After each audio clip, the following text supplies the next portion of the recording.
حضرت موسیٰ علیہ السلام سے ایک آدمی نے درخواست کی کہ اسے جانوروں کی زبان سکھا دے تاکہ وہ ان کی باہمی گفتگو سمجھ سکے۔ حضرت موسیٰ علیہ السلام نے فرمایا، اس بات کو چھوڑ دو کیونکہ اس میں کئی خطرات پوشیدہ ہیں۔ قاعدہ ہے کہ جس بات سے منع کیا جائے اس کی طرف رغبت اور بڑھتی ہے۔ عرض کرنے لگا، سرکار آپ اللہ تعالیٰ کے نائب ہیں، میری استدعا قبول فرمائیں۔ حضرت موسیٰ علیہ السلام نے فرمایا، یہ نہ ہو کہ کل تو پچھتائے، کیونکہ تو یہ نہیں جانتا کہ تیرے لیے کون سی چیز بہتر ہے اور کون سی چیز مضر۔ بارگاہ الہی سے حکم ہوا، اے موسیٰ اس کی تمنا پوری کر دے۔ اس شخص نے کہا، اچھا سارے جانوروں کی زبان نہ سہی، صرف میرے گھریلو پالتو جانور کتے اور مرغ کی زبان سکھا دیں۔ حضرت موسیٰ نے فرمایا، جا آج سے ان دونوں جانوروں کی بولی پر تجھ کو قدرت حاصل ہوگی۔ وہ شخص یہ سن کر خوش خوش اپنے گھر چلا گیا۔ صبح ہوئی تو خادمہ نے دسترخوان جھاڑا، اس میں سے رات کا بچا ہوا روٹی کا ٹکڑا زمین پر گرا۔ مرغ وہ ٹکڑا اٹھا کر لے گیا۔ کتے نے کہا، دوست تو دانہ دن کا کھا کر بھی اپنا پیٹ بھر لے گا، اگر روٹی کا ٹکڑا مجھے دے دے تو میرا گزارا چل جائے گا۔ مرغ نے کہا، میاں صبر کرو، خدا تجھے بھی دے گا، کل ہمارے مالک کا گھوڑا مر جائے گا، تم پیٹ بھر کر کھائیو۔ وہ شخص ان دونوں کی گفتگو سن رہا تھا۔ وہ فوراً اٹھا، اس نے گھوڑا کھولا اور جا کر منڈی میں بیچ آیا اور نقصان سے اپنے آپ کو بچا لیا۔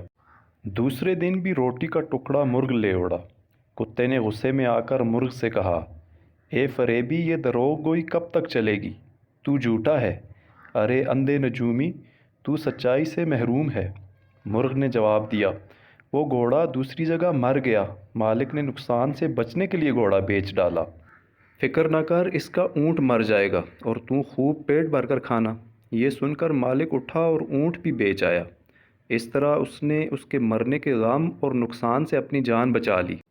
تیسرے دن پھر ایسا ہی واقعہ پیش آیا تو کتے نے مرغ سے کہا، ارے کم بخت، تو جھوٹوں کا بادشاہ ہے، آخر کب تک تو مجھے فریب دیتا جائے گا؟ مرغ نے کہا، بھائی اس میں میرا کوئی قصور نہیں، مالک نے اونٹ بیچ ڈالا اور اپنے آپ کو نقصان سے بچا لیا۔ مرغ نے کتے کو تسلی دیتے ہوئے کہا، فکر نہ کر، کل اس کا خچر مر جائے گا، اسے صرف کتے ہی کھا سکتے ہیں، تم بھی جی بھر کر کھانا۔ مالک نے جب یہ سنا تو اس نے خچر بھی فروخت کر دیا۔ مالک اپنی ہوشیاری پر بے حد خوش تھا۔ وہ یکے بعد دیگرے 3 حادثوں سے بچ گیا اور کہنے لگا، جب سے میں نے مرغ اور کتے کی زبان سیکھی ہے، قضاء و قدر کا رخ پھیر دیا ہے۔ چوتھے دن کتے نے مرغ سے کہا، اے مرغ، وہ تیری پیشن گوئیاں کیا ہوئیں؟ یہ تیری مکاری اور جھوٹ کب تک چلے گا؟ مرغ نے کہا، توبہ توبہ، یہ غیر ممکن ہے کہ میں یا میرا کوئی ہم جنس جھوٹ بولے۔ ہماری قوم تو مؤذن کی طرح راست گو ہے، ہم اگر غلطی سے بے وقت اذان دے بیٹھیں تو مارے جائیں۔ مالک نے اپنا مال تو بچا لیا، لیکن اس نے اپنا خون کر لیا۔ ایک نقصان 100 نقصان کو دفع کرتا ہے، جسم اور مال کا نقصان جان کا صدقہ بن جاتا ہے۔ بادشاہوں کی عدالت سے سزا ملے تو مال کا جرمانہ ادا کر کے جان بچ جاتی ہے، لیکن قضاء الہی کے بید سے بے خبر ہوتے ہوئے بھی آدمی اپنا مال بچاتا ہے، وہ محض نادان ہے۔ اگر وہی مال اس پر سے صدقہ ہو جاتا تو شاید اس سے بلا ٹل جاتی۔ اب کل یقیناً مالک خود مر جائے گا، اس کے وارث اس کی وفات پر گائے ذبح کریں گے، بس پھر تمہارے وارے نیارے۔ گھوڑے، اونٹ اور خچر کی موت اس نادان کی جان کا صدقہ تھا۔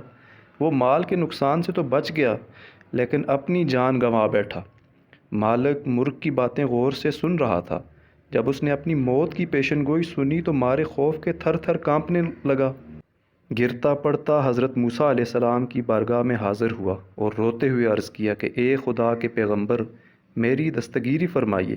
حضرت موسیٰ نے سن کر فرمایا، میں نے تمہیں کہا تھا اس ہوس کو چھوڑ دے کیونکہ اس میں کئی خطرات پوشیدہ ہیں، مگر تو نہ مانا۔ اے عزیزم، اب تیر کمان سے نکل چکا ہے، اس کا لوٹ کر آنا فطرت کے خلاف ہے۔ اب میں تیرے لیے سلامتی ایمان کی دعا کر سکتا ہوں۔ یہ سن کر اس نوجوان کی طبیعت دفعتاً بگڑ گئی اور وہ کہہ کرنے لگا، یہ اس کی موت کی علامت تھی۔ اس کو گھر لے جایا گیا، گھر پہنچتے ہی وہ مر گیا۔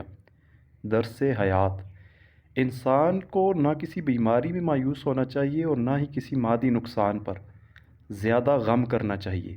ہر بیماری اور نقصان میں کوئی بھید ہوتا ہے۔ جسم کی بیماری یا مال کا نقصان کسی بڑی مصیبت کا صدقہ بن جاتا ہے اور اس کو ٹال دیتا ہے۔